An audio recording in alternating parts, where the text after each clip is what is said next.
Good morning. We're the ever best third grade team. Dana Bassett, Mandy Wade, Lisa Bindle, Nancy Craig's not here today, and that's me.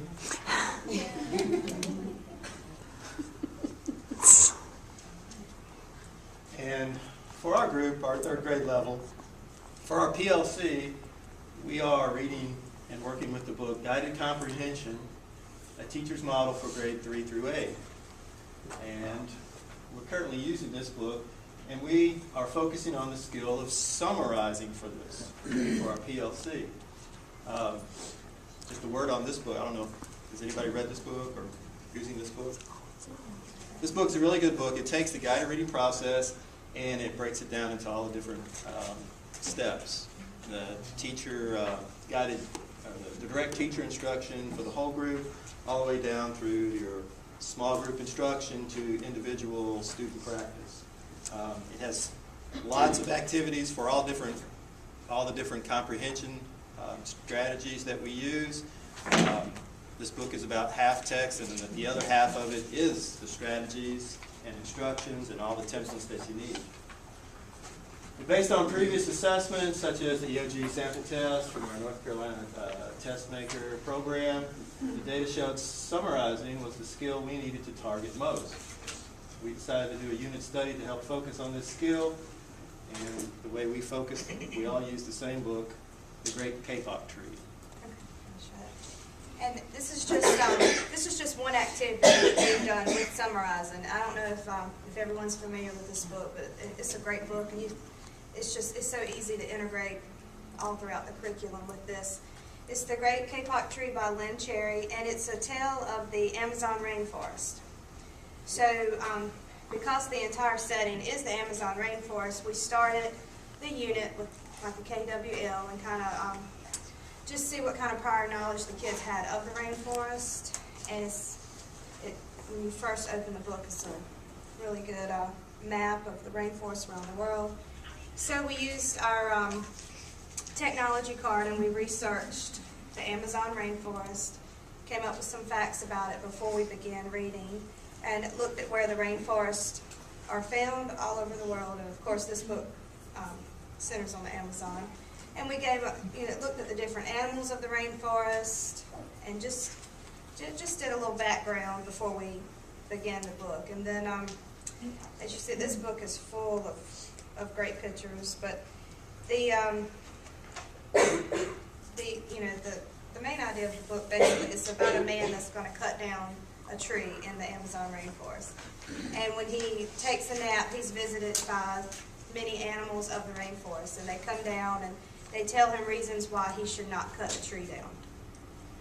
So we use this, and then at the end of the book, which you've got a picture of course, we did the KWL, we did predicting, we talked about the setting, we researched the rainforest. But after we read it, we did like whole group summarizing activities and sequencing, and we made sure that they understood the story. And this is just a picture of one of the whole group activities that we went through. And we used our guided comprehension book to guide the next part of the activity that Lisa's going to share. Okay, next week, entitled as Choices, the students were able to choose which of the reading project they wanted to complete based on their learning styles. There were 3 choices.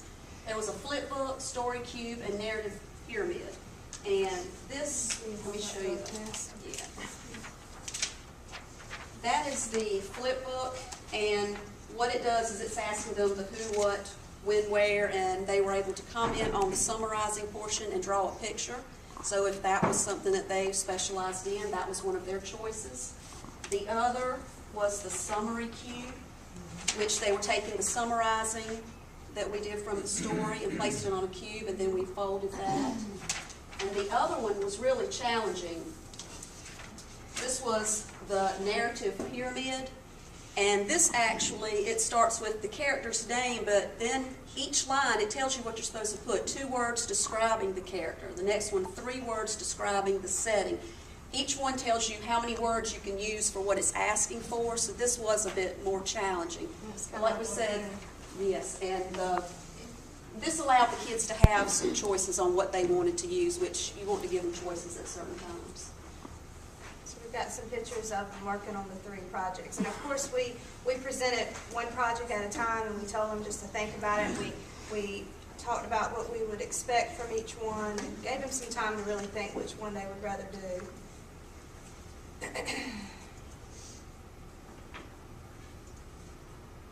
So there's all, and at the end, we put all the flip books together for a big group picture, and they compare their books with each other in the grade level.